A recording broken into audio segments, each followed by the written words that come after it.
Today we're talking about dollar or less EDH cards that you should be playing, and today my guests are the Nitpicking Nerds. Thank you so much for joining me today. Thanks for having us. We're really excited to be here, and we love talking about budget, so thank you for having us. Absolutely. So this is going to be us just nerding out about cards that we think are underrated, and we're each going to share 5, so 10 total. So I would love for Mia and BZ to start with their number 5 card. Sure. Okay, yeah. What did you want to say for number 5? I think that number 5 is something that BZ plays more than I do. However, I would really like to play it a little bit more. I'm going to start with Occult Epiphany. Yeah, Called Epiphany is a sweet one. You draw X, you discard X, you get spirits based on the card types you discarded. I think people are pretty hard up for like token makers and instant speed anyway. People are playing Midnight Haunting, people are playing that kind of thing, like Raise the Alarm. This is just that, but you get to loot and you can make a bunch of spirits depending on what you discard. I do really like it too, considering that blue usually doesn't have, in terms of like, you can't just make bodies appear if you're getting swung at for a ton by like the green player, for instance. So it's easy to make chump blockers appear while also kind of filtering through cards and just making sure that you get the cards that you need. I think it's like a really cool trick to have. I have never seen this card, I'm going to be honest, but this is really sweet. Yeah, it's very underappreciated. It was kind of just like tucked away in some precon somewhere, and I don't think this card sees much play at all. I think it's like a 1%er or less on EDH Rec, but we love calling it out when we can. I feel like there's so many precon cards that fly under the radar. There's some in like the Warhammer ones that really go unappreciated. So it is really nice to be able to give these cards some love. Cool. Well, I would really like to share my number 5, and that is Chainer Dementia Master. So this used to be a $15 card. And for 5 mana, you get the +1/+1 for all your nightmares, which I don't care for, but you get to pay 3 mana and 3 life, and you just grab a creature from any graveyard, and now you control it, and it's a nightmare, so it gets that +1/+1. But if this leaves, you have to exile all your nightmares. So overall, I like to steal other people's stuff, so this is a great card for that. I think it's, as of right now, it's 15 cents. So crazy going from a $15 drop. Overall, I think this is a great one. If you're playing mono black or just anything that cares about graveyard recursion, or you just want to steal stuff.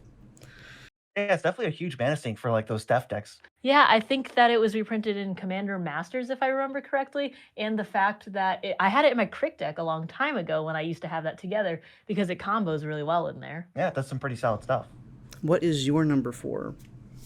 The next one we have here, I always call this card Budget Jessica's Will because it's pretty darn close. It's Inspired Tinkering. For 5 mana, sorcery, you exile top 3 cards in your library. You can play them till the end of your next turn, and you get 3 treasure tokens. Like, this is as close as it gets. If you want red card draw, that basically just doesn't exist at all. So I think I put this card in a lot of decks where you can build up to a bigger turn, or you can reduce the cost of this. I think this card is super mega, like, underappreciated, and it's honestly just like almost a budget staple. We love to build $20 decks a lot, so this pretty much makes it into all the red ones. We definitely slotted into it a lot, and it's really nice, especially if you do need that bit of like looking at extra cards in red, but if you care about artifact synergies, Yeah, it's really makes nice. cards. Or just the mana is really nice, but it does help if you do have artifacts leaving or entering, also part of your game plan. This is great. Again, never seen this one. I didn't get into Baldur's Gate as much as I could, but this came out of that set. I've never seen this card. Coming in with the sleepers. Yeah, I mean, there's a lot of cards from Baldur's Gate that did not get enough love, in our opinion.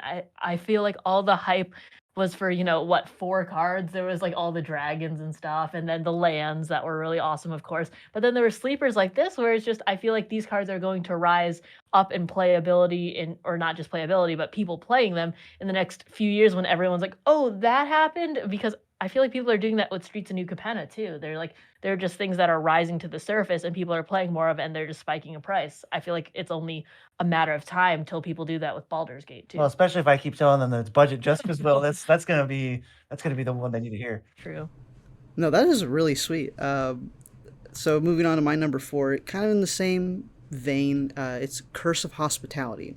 So this is a curse, and you can put it on someone, and the creatures that are attacking that player are going to have trample, and whenever your creatures deal combat damage to that player, they're going to have to exile the top card of their library until end of turn. You can play those cards. I really like casting other people's stuff and taking their stuff, so that follows in that same vein.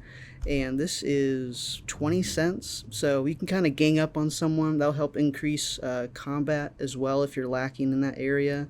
Uh, and it fixes the mana of those spells as well. So I really like this one. Yeah, definitely like a theft theme that I'm Yeah. picking up on here. But if you've got a bunch of creatures, you can really start turning it into like again. I guess number 4 is the red card draw slot. Yeah, I remember buying that curse in my Jekyll Hyde deck when I had like curses to give out too, and that was like the sub theme of it. And I remember it being like $10, and then a reprint also killed that one down to a budget bomb. So that's really awesome to see that some really cool cards are getting more playability because they're cheaper now. What would be your number 3 slot?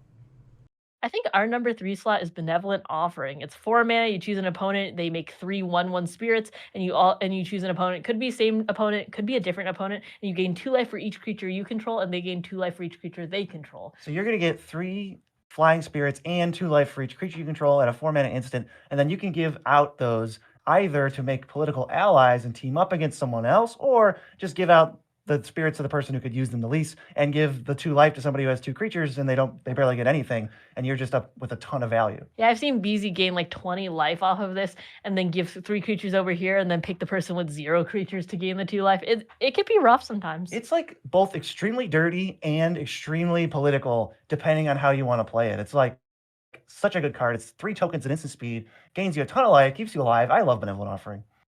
Yeah, I've seen it before, but I've never read it, if that makes sense. I've seen the art before, just never got to actually read it. The instant speed one. is crazy. You can really shift a game with It that. changes combat math for sure. Like even if somebody's getting attacked for lethal, you can save them in a lot of cases. Yeah, I saw someone play it in a King Kenny deck, a group hug one, and he decided to save me with it, which was super interesting. I mean, you couldn't But say no. yeah, but then of course BZ plays it in the most selfish way. Oh yeah, just give me the value, and you guys can have Whatever's left. whatever's left. With leftovers. That's a great card. Moving on to my number 3, we have Court of Bounty. This is for 4 mana. You just become the monarch, and at your upkeep, you can just put a land from your hand onto the battlefield. And if you happen to be the monarch, nobody smacked you, then you get to put a land or a creature onto the battlefield. So I love doing things for free, and I feel like that can fill that void. Even though green is really good at this ramp and everything, this is just going to go with that because you're getting the extra land and more free creatures. I love that for green.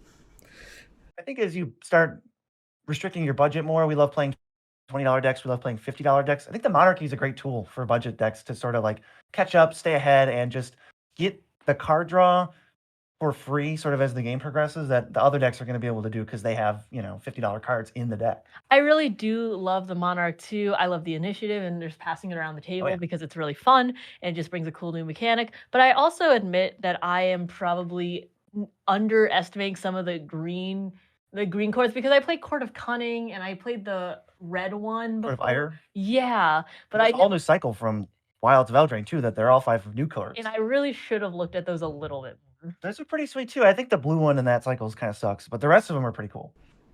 So what would be your number 2? Our number 2, it's tough. I think I'm going to go with the Hideaway Lands, but I'm not counting the blue one and I'm not counting the black one because those are essentially impossible or non-functional commanders. So we're going to talk about the Spine Rock Knoll, which exiles top 4 cards of your library. You put one of them under the land face down, and then if you deal 7, you can cast it for free if you just pay a red and tap it. Mosswarp Bridge is the same thing, but you need 10 power of creatures, and Windbrisk Heights is attacking with 3 creatures. Those are all very easy to do. Maybe the red one's the hardest, but the green and white ones especially, they're like free rolls. It's kind of a guarantee it's going to happen in the game. And you just cheat mana. You basically draw a card and cast it. The only downside is you have a tap land. I really do like these cards too. We slot them into any budget deck that can really run them so long as they're not like 4 or 5 colors. It's really nice because you don't, for the red one at least, Spine Rock Knoll, you don't have to be the one to deal the 7 damage to your opponents. They just have to have 7 damage dealt to them. So if you have the mana up, you can activate it on someone else's turn to get that spell for free. Yeah, we really have these cards. If we're playing $50 budget or less, they are literally auto-includes in the deck. Did you get to play the Saskia pre-con? I think we missed that one, but did that have some of these in there? They had all 4 of them in there. Oh, wow. Yeah. Even the black one? Yeah.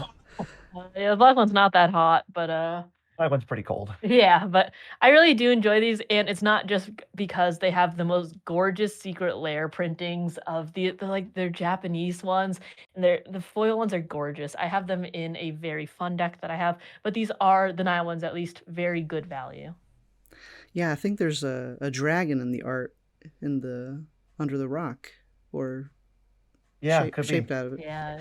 Uh, so my number 2 is reconnaissance mission. I was gonna do Bident of Thassa. I think that's the other one, but this one was a Yeah. little bit cheaper.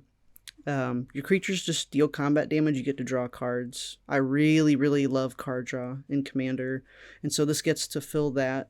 And you don't have to be a combat deck, but it really helps in this scenario. Just hitting your opponents. It helps give me the excuse to hit my opponents. I really struggle with, like, oh, if I hit you for 1, are we going to be okay? Like, this gets past that. Like, hey, I need to draw cards. This is giving me that out to do so. Definitely, yeah, it helps you be more aggressive. I love this card, actually, I like playing it a lot, and even like it better than Bind of Thassa or the Indomitable or some Coastal Piracy comparative effect. Because if it's bad, if you're behind, it cycles into a card to help you not have a dead card in your hand, and that's, like, pretty sick, and on an uncommon, too. I think that people don't play enough card draw in Commander anyways, so I do agree that this is a really good one, especially on a budget.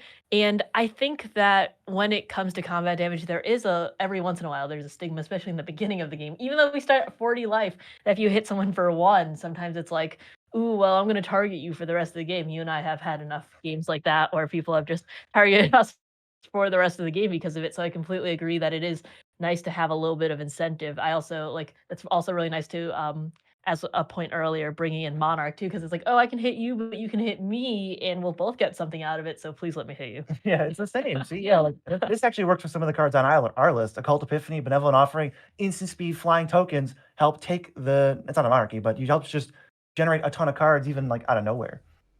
What would be your number 1 card? All right, our number 1 has to be the number 1 because we've just seen it dominate too many games just by itself. Like I've drawn this card and said, "Oh wow, this actually really helps me." You know, answer some of the threats in play and maybe stabilize. But in actuality, it just wins me the game. Like every time, it's Azuri's Predation. You make a 4/4 for each creature your opponents control, and then all your 4/4s, one at a time, fight those creatures.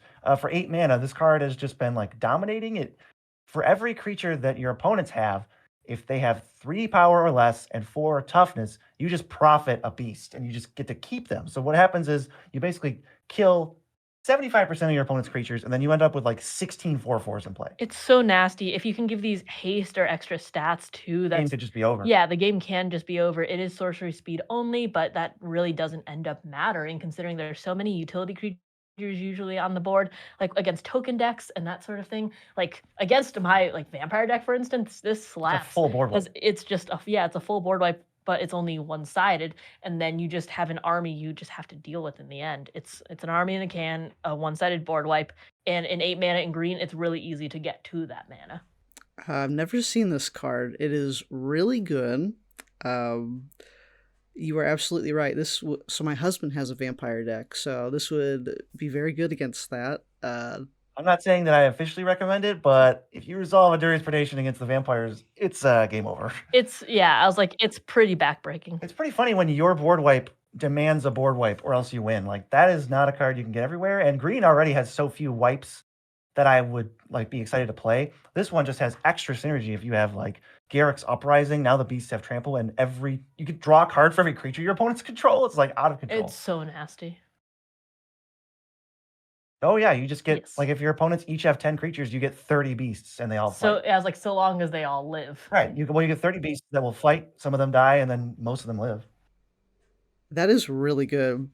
So my number 1 wasn't like I didn't have like this is the best card, but I've never had a bad time playing this card, which would be Creeping Renaissance.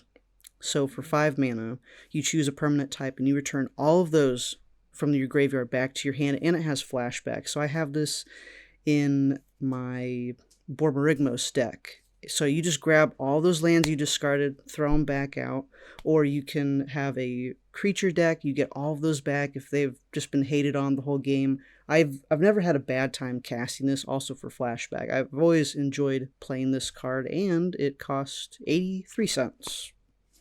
People love Praetor's Council, and I think Creeping Renaissance is pretty darn close. If you're a graveyard deck, creature deck, or like a lands deck, like you said, you just get all your best things back, and now your opponents aren't going to be able to beat you in the long game. They're going to have to find a way to like aggro you out because you're just going to have value for days.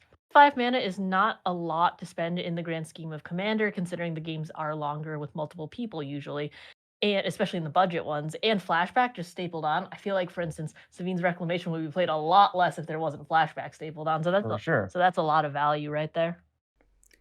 Well, those are our 10 cards we wanted to share, and I want to thank you so much for taking your time to be on this call with me. I really, really appreciate it.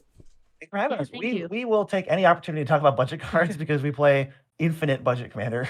Well, I hope you two have a great day, and thank you all so much for watching. Yeah, take it easy. Thanks. Don't forget to subscribe.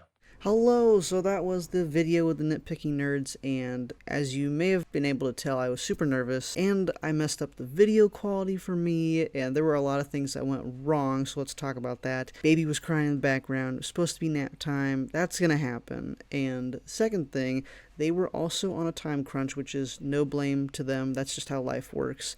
And so I was very fortunate to get this video with them. They are very kind, and I want to say thank you to them, Mia and Beezy. Thank you. So yeah, I messed up the video in the beginning, but I think this is a great video. It has some great information in it. You know, these are budget cards that we think don't see enough play or could get a little more love. They're underrated. So let me know what you think in the comments down below. Again, sorry for the weird video quality and sound, but I hope you enjoyed, and thank you for watching.